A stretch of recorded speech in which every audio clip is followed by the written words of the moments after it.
দেখো, ইচ্ছা করলে ভালো স্টুডেন্ট হওয়া যায় না, ইচ্ছা করলে ট্যালেন্ট হওয়া যায় না।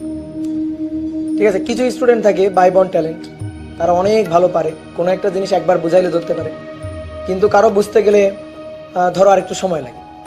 যেমন আমি যখন কলেজ লাইফে ছিলাম, আমি যখন রেসিডেন্সিয়ালে পড়তাম, তখন বায়োলজি তো মুখস্থ করারই ব্যাপার, ম্যাক্সিমাম জিনিস মুখস্থ করতে হইতো। তখন বায়োলজি আর আমরা প্রাইভেট ওভাবে পড়তাম না। তখন আমি দেখতাম আমার একটা ফ্রেন্ড ছিল, সে 2-3 বার পড়লে একটা পড়া হয়ে যেত, কিন্তু আমার একটু সময় লাগতো, আমার 2-3 বার হইতো না, ধরো আরো কয়েকবার পড়া লাগতো। তো ব্যাপারটা হচ্ছে কি, যে কোনো স্টুডেন্টের ধরো একটু বেশি সময় লাগবে কোনো একটা জিনিস বুঝতে, কোনো স্টুডেন্টের একটু কম সময় লাগবে বুঝতে। তো এই কারণে যে ট্যালেন্ট, কিন্তু এটা মনে করো তুমি ইচ্ছা করলে ট্যালেন্ট হতে পারবে। ঠিক আছে, ইচ্ছা করলেই তুমি খুব ট্যালেন্ট এটা হইতে পারবে না, এটা সম্ভব না। কিন্তু ইচ্ছা করলে ধৈর্যশীল হবে, ইচ্ছা করলে ধৈর্যশীল হবে। ইচ্ছা করলে ট্যালেন্ট হওয়া যায় না, বাট ইচ্ছা করলে ধৈর্যশীল হবে।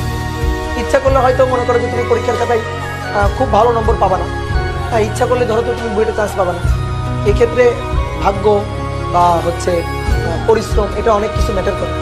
কিন্তু ইচ্ছা করলে ধৈর্যশীল হবে, ইচ্ছা করলে ভালো হওয়া যায়, বুঝতে পারছো? এই জিনিসগুলো কিন্তু ইচ্ছা করলে হয়। তো তোমরা একটু ধৈর্যশীল হও, বুঝতে পারছো? তোমরা একটু ধৈর্যশীল হও। তোমরা বসে বসে ক্লাস করতেছো, আমরা দাঁড়ায় দাঁড়ায় ক্লাস নিচ্ছি। আমরা যখন অফলাইনে আমরা ক্লাস নিই, আমরা সকাল 6:30 থেকে ক্লাস নেওয়া শুরু করি।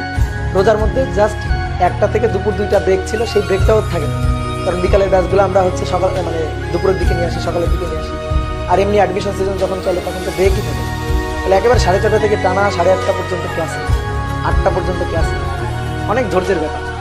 আমরা ধৈর্য নিয়ে ক্লাস নিতে পারি, আর তোমরা ধৈর্য নিয়ে 1 ঘন্টা, আমি অফলাইন স্টুডেন্টের কথা বলছি, ধৈর্য নিয়ে 1 ঘন্টা হলে ক্লাসই করতে পারে না। ভাই ছুটি দেন, ভাই ক্ষুধা লাগছে, ভাই ইফতারির সময় হয়ে গেছে, ছুটি দেন।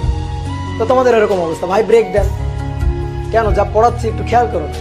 এই প্রবলেমগুলা বেছে বেছে নিয়ে আসা প্রবলেম। একটু ধৈর্যশীল হও, বুঝছো? পড়াশোনার ব্যাপারে একটু